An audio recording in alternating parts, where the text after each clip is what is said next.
City council career is Brain separate from what I do for a living. All right, everybody, we're gonna get started. I will now call to order the study session meeting of December 5th, 2022. Members of the public are invited to attend in-person city council meetings in council chambers on the lower level of City Hall. Public access to tonight's meeting is also available on the Local Government Access Channel 8 for Comcast subscribers, on the city's YouTube channel online, and by telephone using the call-in numbers posted on the meeting agenda. Joanna, will you call the roll, please? Mayor Leidy, Here. Mayor Pro Tem Wilford, Here. Councilmember Whitkovich, Here. Councilmember Hadamio, Here. Councilmember Kondo, Here. Councilmember Luke Manhero-Massa, Here. Councilmember Goff, Here. Councilmember Brown, I am here to save the day. Councilmember Walker. Here. Thank you. All right, tonight we welcome Judge Bailhash. She is here to present the municipal court end-of-year update. Nice to see you. Hello, it's nice to see everybody. It's a good time of year to be here. Everything's festive and things are moving along, I feel like, really well at the municipal court. As you can see, Jason Johnson's addition to the court has just, I came into a really well-functioning court. For example, Christy Osmus, the prosecutor, always talks, she practices in many courts, always talks about how efficient we were in Northland. And so I thought we were really efficient and we were doing things really well. And then you have a fresh perspective come in and he's like, what about this? What about this? What about this? And he just does it, which is so exciting. So I started at the top of my memo with the things that are consistent with what we were doing in the past. I guess a change is our frustration with virtual court, right? So we started virtual court because of COVID, and then we felt like it was more efficient and less impactful on people's time. You know, people that need to arrange childcare or have to miss half or a whole day of work to come into traffic court, it felt like an unnecessary time constraint on our participants, and we felt like we could get through court more efficiently. I think as people have become more familiar and comfortable with appearing in virtual settings, and I don't know if you all have experienced this in your professional lives and your work lives, but an anecdotal example is Mr. Johnson was checking people in and the woman was getting out of the shower, and it's just like, we're in court, right? And so there's too many things like that. Or I have a video advisement online and we mail people advisements ahead of time to try to get people through the court efficiently. And I'll ask people, have you read your advisement? No, I didn't receive it. Okay, well, did you have the opportunity to watch the video? Well, I'm at work and I was really busy, so I couldn't.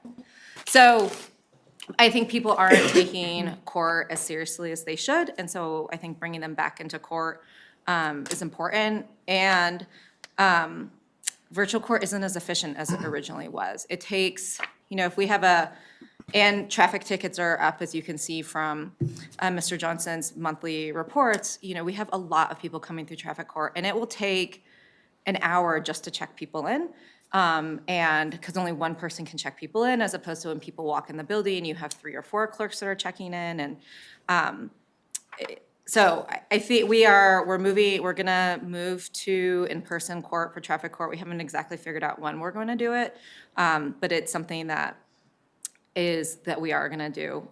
I'm hopeful that we'll do it in the next 6 months, but I'm not sure. And then the community justice or the community service program is working really well. Still, Sarah and Eddie are still amazing assets.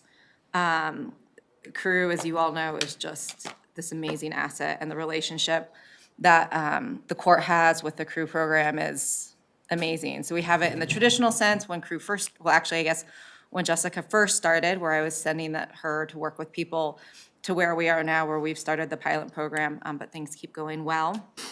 I'm really excited about the text notifications. That's something that I wanted to start when I first got here way back in 2019, and was something that I just couldn't get done. And then when Jason came, he was like, why don't we do this? And I said, I don't know. I tried, and then, so it's a manual process. Unfortunately, the automated processing with software is, I think at this point in time, cost prohibitive. So he has to run the reports, pull the data, enter it manually, and so you can see from the report, it takes him about an hour to do that. But I believe that it really has increased our appearance rates. Some of the anecdotal information that Mr. Johnson gave me was that people call and they say, oh, I didn't even know I had CORE, or, oh, can I just pay my ticket and take care of it? And so he really is seeing a value in that as well. And I should mention, he wanted to be here today as well. Unfortunately, he had an emergency come up, so he couldn't come this evening. And I was hoping he could tell you more about his experience. I think the data that we've collected for July, October, and November speaks for itself.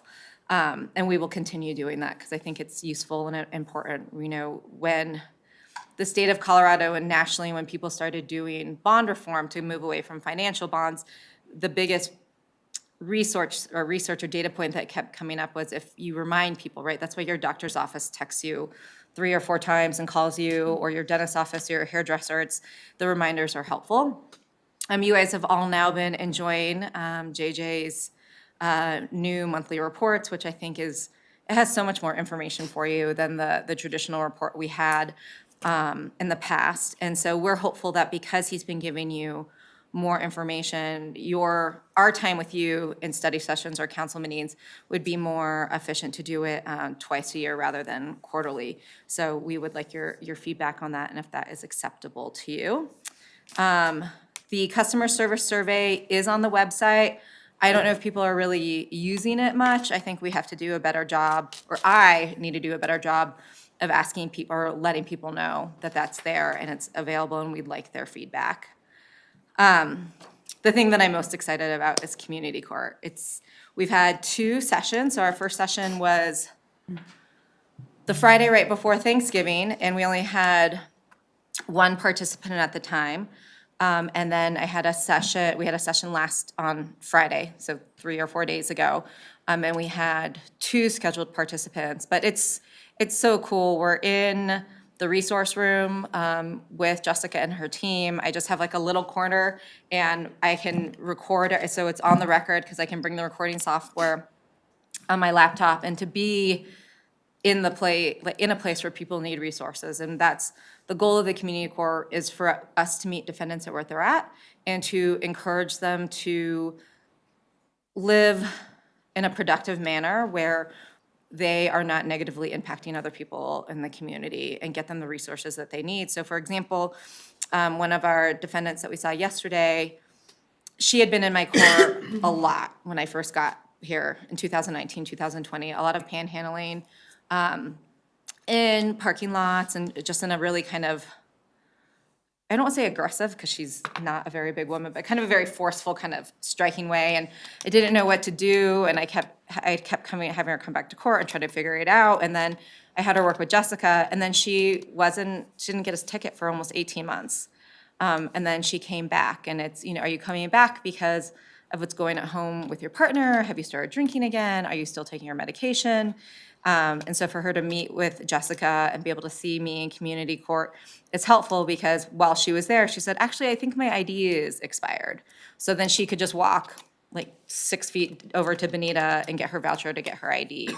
And it's also a less threatening place. So for example, I had a young man that I saw at the jail. I gave him a personal recognizance bond. He missed his arraignment date, but I knew he was working with Jessica.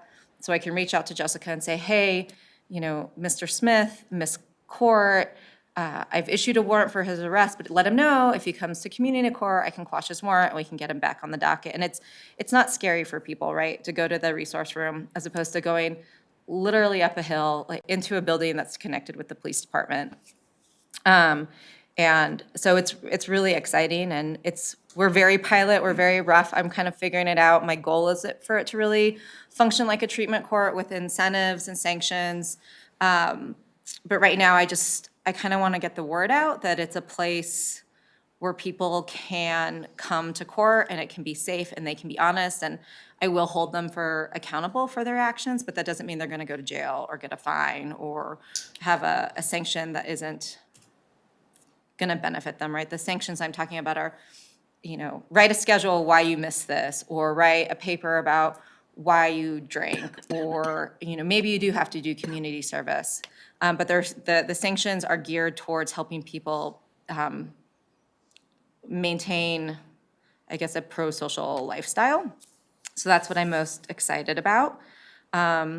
And then, I guess I shouldn't say that. Yeah, I am most excited about that. But other exciting things are, you guys approved the budget for the probation officer, which I'm really excited about, because there are people that we have in our court at a higher criminal level that need more structure, more supervision, more than what community court offers, right? We're servicing different defendants and different needs.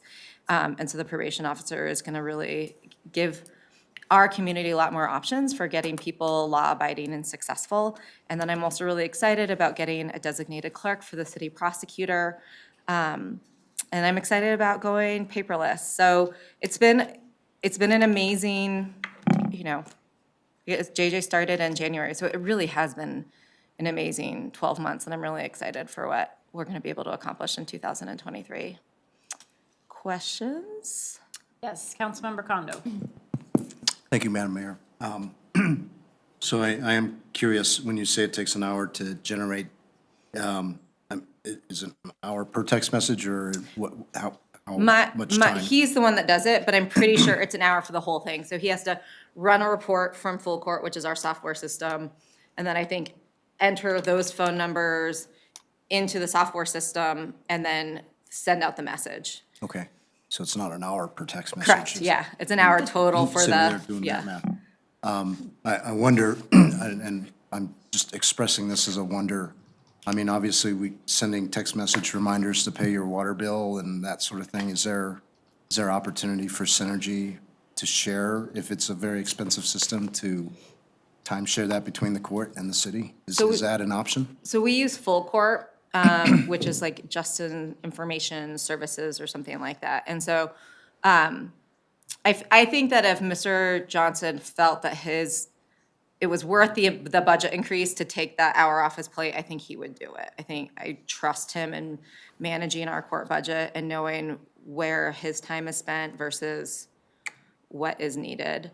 But I think if he got to the point, he would definitely reach out to Heather and figure out what needs to be done to change it. Yeah, I'll double check with them and make sure. I mean, unfortunately, sometimes software programs just don't talk to each other. So I'm guessing he probably already vetted that with Bob Lair, our IT director, but I'll double check. Okay, thank you. Councilmember Walker. Thank you, Judge Amanda, and just, these are kind of piggybacking on Councilmember Condo's questions. When you say cost prohibitive, do you know how cost prohibitive? Are we even close, or is it way out of the ballpark? I don't know, because I trust JJ with that kind of stuff. And so if this is, I can definitely let him know that this is something that that it might be worth the cost. But I think if he thought having that, paying the system to do it was worth it, he probably would. And when you say it uploads it into the software program and then sends out the text message, now, so that's an hour overall, but is he getting responses back via text and everything like that? So you have to call back. Okay, I just want to make sure how I understood how that Yeah. worked. Okay. Thank you. Thank you. Councilmember Brown. I just wanted to ask you about the community court. And the thing that I'm really interested in is some kind of a drug court, right? That is more formalized. Is that something that you're looking at building as you build out the community court? I am interested in that, in a treatment court so my experience with treatment courts is from Boulder's Integrated Treatment Court, which was a traditional drug court with incentives and sanctions. And so our version of court is more formalized. So for example, Jessica went and shadowed Boulder's community court, and Boulder's community court is pretty lax. Judge Cook stays at the courthouse, and her staff kind of walks around the park and is like, hey, does anybody want to talk to the judge? And I wanted something where people were held more accountable, that they have to come see me. If they miss a court date, a warrant will go out for their arrest. I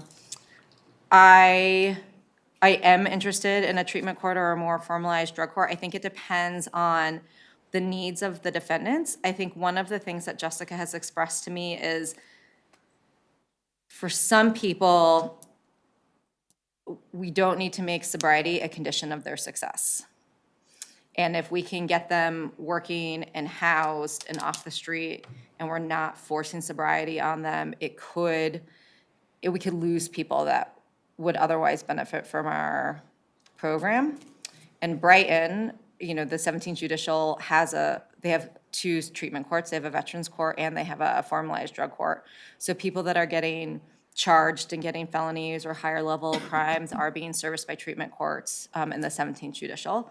But I'm not opposed to doing a more formalized treatment court. I think it depends on we really find out what the need is of our population. And a lot of what will help me figure this out is once we have a full-time probation officer that can really evaluate people and tell me what their needs are. From my own personal opinion, no, you didn't ask for it. I'll take it though. I think that sobriety and all that goes together, because a lot of times those people are in the place that they are because they're not sober. So I just wanted to say that out, that I think that it has to have an element in it. And I don't know whether that's, I don't even know, I've envisioned it in my head. And I know that we have sent some people down to, what's that place off of Pearl Street? I think we have an IGA with them. So there's Stout Street, there's Pier 1,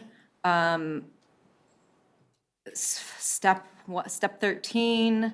There's a bunch of different treatment programs done in Denver. Is that what you're talking about? Well, we used to send offenders, maybe not drug addicts, but they were offenders, down to a place off Pearl Street in Thornton. I can't, the Oh, in name is Thornton. like totally escaping my mind right now.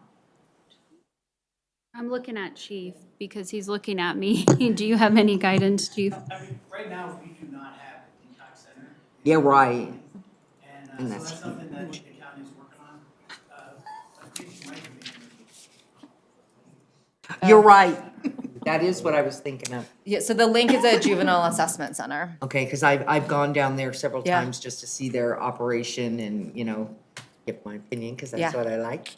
But we don't have anything for adults and I know we don't have a detox center. We don't have any treatment centers up there. No. I mean, this was about a court update, but so I am the official municipal director representative on the CJCC, which is the Criminal Justice Community Council, Coordinating Council. And so the CJCC took a kind of a little hiatus over COVID. It was being run by the county. It is now back under the DA's office. And so the two chairs now are Emily Fleischman, who's one of the public defenders, and Brian Mason. And so the CJCC is having their meetings, and two of our county commissioners sit on that. Steve Dio, I can never say his last name right. Thank you. And is Emma Pinter? Emily, right? They're both on it. So they're aware of the detox center issue. I can stop screaming about it. And I can tell you at our last CJCC meeting, when we were talking about housing issues, and I was, I'm lucky, I'm from North Glen, we just had this amazing winter housing program, it works, Adams County has been without this for a long time. Commissioner Pittner said, I know what North Glen did, the county's gonna try, so. You guys will obviously know more about that, but it's definitely on the county's radar, the fact that we don't have a detox or a shelter in this county. Other than that, I just want to thank you for the wonderful job that you're doing, and I'm so happy with your choice with, I'm sorry, I'm scattered. I'm still thinking about work in my mind. JJ. I think that you made a really wonderful choice. The reports that he sends out are clear, concise, and I really do like them. So please share with him that I absolutely will. thank you. Thank you. Councilmember Lukman Haramasa. Thank you, Madam Mayor. First of all, thank you so much for everything you're doing, especially when it comes to juvenile community service and community court. I'm very excited to hear how that goes. I know it's a pilot program. How do the referrals come through the community court? Do we get referrals from the PD, or do you just refer them, if they're already in the court system or about to be in the court system? Is that how they end up in community Yeah, court? it's from me, so a person because it's an informal treatment court, we don't have the prosecutor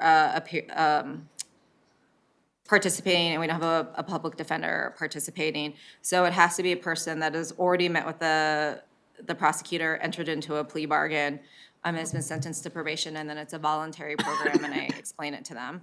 And then Jessica also makes referrals, so she'll have clients that she knows have active warrants or municipal tickets, and then she'll reach out to me and say, you know, I think this person is a good candidate for community court. Sometimes the person does have active community or active municipal court cases, so it will work. Sometimes they don't have active cases, and so they can't participate in community court. Okay, that's great. And then the second question I have is in terms of the juvenile community service program, about how many juveniles do you see on average, and, you know, success rates? For example, just to piggyback kind of on what Councilmember Brown said, if there are drug problems, like where are these kids getting referred to? If that's you know, is it the link or other resources? I'm just curious because I think knowing how important it is to help these kids at that age before they become part of the homeless population. I know there's a big, you know, correlation between drug use and juveniles, problems at home, et cetera, and homelessness as adults. So I'm just curious to see or understand a little bit better where they get referred to, or depending on what they need, you know, are you seeing less rates of recidivism after they go through the program? So for the community service program, I don't track recidivism. So if a person, kind of a standard offer from the prosecutor is plead guilty to what you're charged with, do a class that's associated to address the issue that you had. So whether it's a drug and alcohol class, a conflict management class, discovery and better choices class, and then do 24 hours of community service. And so that's what the community service program is. So they usually spend 3 Sundays with Sarah and Eddie. We do have some juveniles who are repeat offenders, but I actually think because we don't have a probation officer right now, actually having that relationship with Sarah and Eddie is actually a good thing, because if they run out of labor things to do, then they have like workshops and skills classes and things like that. I think, and Chief is here, and I don't want to put him on the spot, but I feel like juvenile filings are down in municipal court based on what Nicole Bruns, the comment she made at my last meeting with her. Juvenile offenses are more serious right now and are being filed into district court in the county, because kids are committing really serious crimes right now. Unfortunately. Is that a fair assessment, Chief? Wow. So, I mean, the cases that I see right now are, we have lots of teenage girls that like to fight with each other at Boondocks or at school.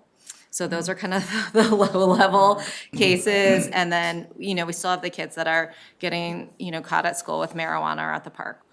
And then the younger kids that are kind of, you know, curfew or trespass type tickets. But we're not, the kids that I think, when I first got here, we were seeing kind of on the cusp are their criminal behavior. They need to be in district court.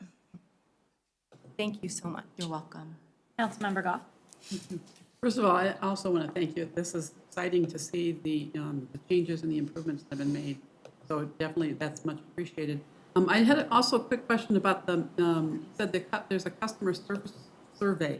Are we going to at some point hear some results of that, or? I will. I asked, when I mentioned it before I sent my memo to JJ, I had him look over it to see if I missed anything, and he didn't comment to me about it, which means that I don't think anybody is using it. And so it made me realize that when I am like saying goodbye to people, I need to let them know it's there.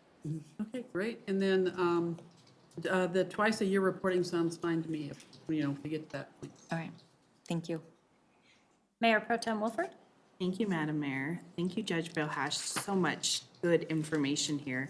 Great to see you just really blooming and being responsive to the needs of the community with the community court. I'm excited to hear how that goes. My questions, many of them have already been asked by my colleagues. So I just want to dive really quickly into some of the data that you provided around text reminders. First, can you tell me what FTA means? Oh, yeah, I'm sorry. Failure to appear. Got it. Okay, that makes sense. And then I'm just curious, with the text reminders and the attendance rate, does that also include traffic court virtual appearances? Yes. Okay. All right, cool. I would be really interested to see the virtual court versus in person and the difference that the text messages make there, just because it's so much more work to show up in person. I'd just love to see that data. If Yeah, that's something I can you guys say can separate. anecdotally, like I have like stacks of files that I see, and we have very low failure to appear rate on traffic cases. And it's hard to tell though if it's because of virtual court Yeah. or because it's just a traffic ticket. You know, we still have the fallout from people not being taken to jail over COVID, where people just don't think they need to come to court because nothing's going to happen to them. So we still have people with 4, 5, 6 tickets. And most of them are trespassing or, you know, shoplifting or kind of low-level crime. But that is a large majority of what our failure to appear rates are. Okay, thank you, I appreciate that. And then my last question is thinking about the onboarding of a new probation officer. How do you anticipate that role may or may not interact with community court? I'm hopeful that it will. One of the things that made JJ such a favorable candidate to me is that he was a state probation officer for over a decade. So he was a probation supervisor and supervised all different levels: economic crimes, sex crimes, normal kind of run-of-the-mill criminal cases. So I am really going to rely on him because he's the expert in the field and has the knowledge to supervise that probation officer. But I am anticipating the probation officer being able to refer people to community court if he or she thinks it's appropriate. Great, thank you so much. Thank you. Councilmember Jaramillo? Thank you, Madam Mayor. So I'm wondering, you mentioned multiple tickets for repeat offenders. Like, what is how many strikes do you get till you're finally like out, like you go to jail or? So kind of my rule of thumb is your first failure to appear, I'll issue something called a personal recognizance bond, which means that when they get arrested, they're just released on their own word and they get a return court date. And then after a person fails to appear, I set a cash or surety bond. So when a person's taken to jail, they're detained at the jail. However, state law says that it is mandatory for me to give almost all municipal cases a personal recognizance bond after I've seen them that first time, unless there's certain factors that are met or there is a comparable state offense that is, a person can be held. So if I can find that a person has previously failed to appear for a trial, if they are on supervision for another case, if I find that they have no reasonable ties to the community, after I hold a bond hearing, then I can hold them on a cash surety bond so that I can hold them pre-conviction. Because we're a part-time court and we meet just Tuesdays and Thursdays, if a person is arrested on Friday, they're gonna be released on a personal recognizance bond because I won't be able to see them within 48 hours. Right now, technically, it's 2 days, but it's gonna become 48 hours starting in January. So they get released because we're a part-time court. And it's a struggle across the state that all part-time municipal courts have. Because we just can't see the person. If a person is being held in custody, we do see them, and the only thing we're required to do is have a bond hearing, but I often try to arraign them, which means advise them of their rights. I have the prosecutor look at the file and make an offer. We always have an attorney there, and so if we can resolve a person's case when they're detained, I will. But if I can't see them within that 48 hours, then they're gonna get released on a personal recognizance bond. Thank you. You're welcome. So thank you. I appreciate all of my colleagues' comments. I wanted to address the idea of having less frequent updates. Twice a year is hard for me.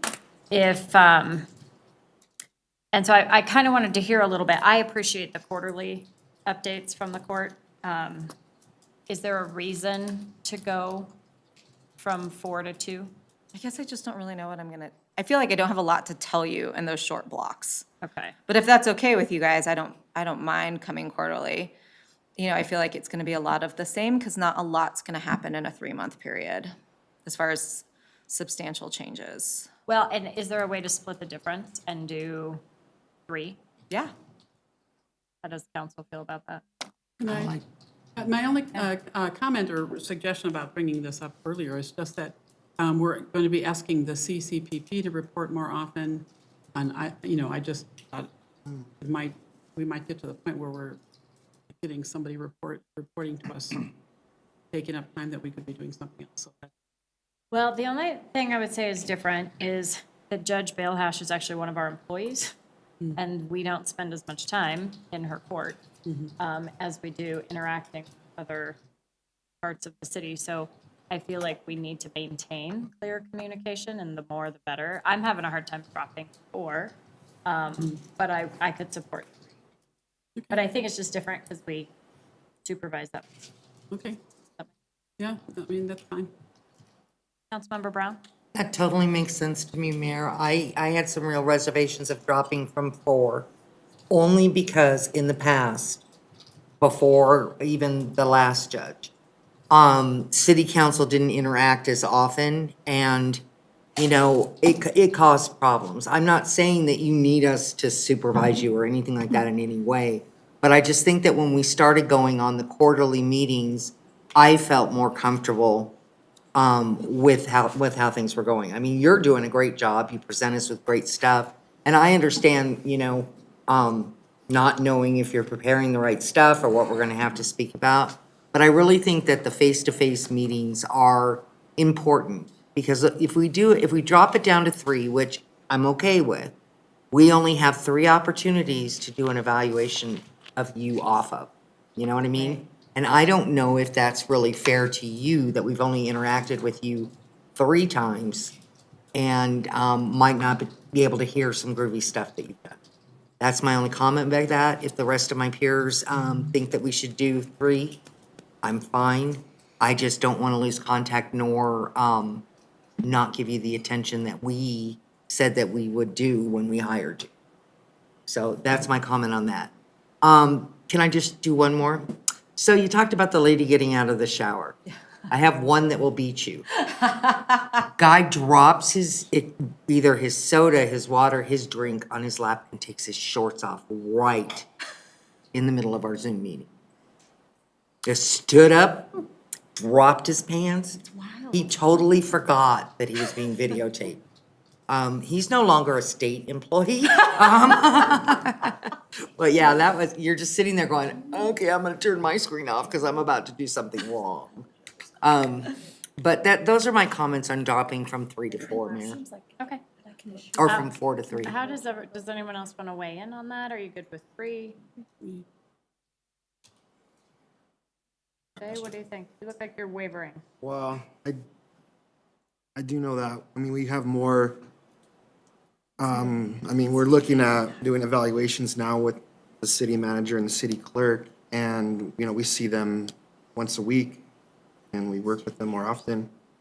I don't think 4 times is asking too much I think it's gonna take away too much time. I think that a lot of concerns that you'll hear from our community is about, what's going on with crime in our community there.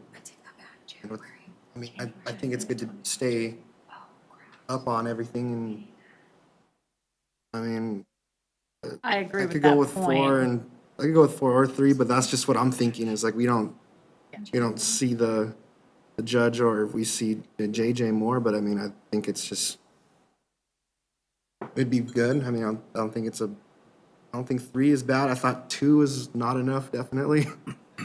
Yeah. So can I clarify, when you're talking about the municipal court's monthly reports, are you talking about standing at the podium and presenting, or are you talking about just communication? Or is it a combo? So JJ sends you all the monthly report every month, right? Which I appreciate also. And it has so much more info, right? The report you used to get was a page and it was just numbers, right? JJ now gives you more information about kind of not only our numbers, but kind of procedurally and functionally what's happening in the court. And so my thought is, like, if I come every 3 months, I don't know what I'm gonna tell you. it's not that I don't want, it's not that I have a problem coming in and seeing you guys, or, you know, I just, right, it's just normal kind of as business goes. And I think to everyone's point, right, I am a contract employee, I serve at your pleasure. It makes sense for me to come so that we can have this communication and you can see what I'm doing and making sure that I'm doing things the way that you had anticipated when appointing me. I guess it would just be a shorter check-in because I don't know how much I'm gonna be able to tell you.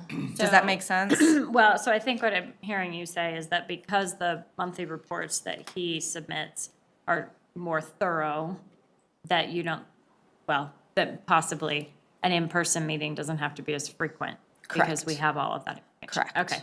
And that makes sense to me too, which is why I think I'm still in the 3 place. Of not wanting it to be too infrequent, Right. but it probably, as you're stating, doesn't need to be 4 times. So I'm feeling really confident with 3, if people are okay with that. Okay. Thanks. And still, and also come see us in court, like, come watch, like, come stop by the resource room, not in January, because January, we're gonna be there the 3rd Friday, because I'm teaching at the law school on the 2nd Friday, but come stop by the resource room and see what community court is like. Come see us in court, sit and watch, like, for you to really know kind of what I'm like, what my demeanor's like, how our courtroom is run, come see us. It's an honest and genuine invitation, and I would love for you guys to come see us. Thank you. Thank you. Thank you. Thanks for being here. Thank you for having me.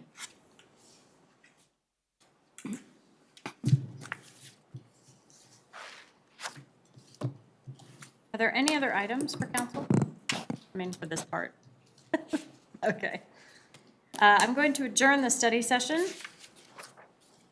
I will now call to order the special city council meeting of December 5th, 2022. Joanna, will you call the roll, please? Mayor Lighty, Here. Mayor Pro Tem Wilford. Here. Councilmember Whitkovich. Here. Councilmember Hadamio. Here. Councilmember Kondo. Here. Councilmember Luke Manhero Massa. Here. Councilmember Goff. Here. Councilmember Brown. Here. Councilmember Walker. Here. Thank you. I will entertain a motion to adjourn to executive session pursuant to section 4.5A of the City of North Glen Home Rule Charter for personnel matters regarding council appointees evaluations. Motion to, second it? Please open the vote. I need just a second on that one.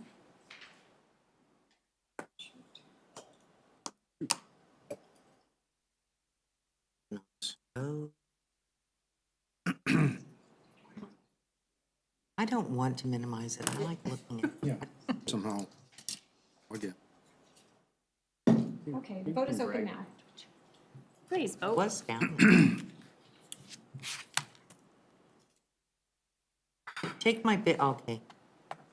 God, why am I so challenged? I just laugh. I will close that vote, and the motion to adjourn to executive session passes unanimously. Thank you. We will adjourn to executive session. I will break everything down, then we'll get started. So take a break, Can I ask gather you a your question? materials.